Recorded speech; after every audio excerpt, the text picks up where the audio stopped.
Corona virus से 42 अफराद जान बहक हो गए, जिसके बाद अमवात की तादाद 13,799 हो गई। पाकिस्तान में कोरोना के तस्दीक शुदा केसेस की तादाद 6,23,135 हो गई। National command and operation centre के ताज़ा तरीन अदाद-ओ-शुमार के मुताबिक गुज़िश्ता 24 घंटों के दौरान 3,876 नए केसेस रिपोर्ट हुए।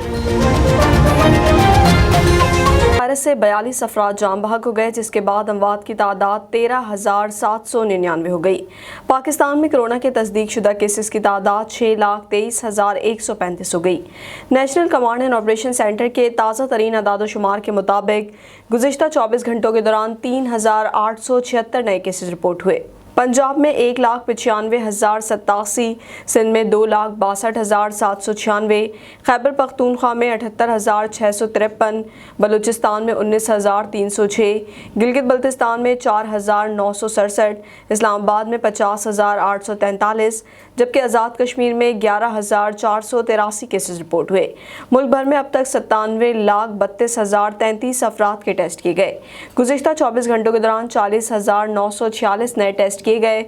अब तक 5,79,760 मरीज सेहतियाब हो चुके हैं, जबकि 2,122 मरीजों की हालत तशवीशनाक है। पाकिस्तान में कोरोना से एक दिन में 42 अफराद जान बहक हुए, जिसके बाद वायरस से मरने वालों की तादाद 13,799 हो गई। पंजाब में 5,944, सिंध में 4,478, खैबर पख्तूनख्वा में 2,202, इस्लामाबाद में 539, बलूचिस्तान में 203, गिलगित बल्तिस्तान में 103 और आज़ाद कश्मीर में 330 मरीज जान से हाथ धो बैठे।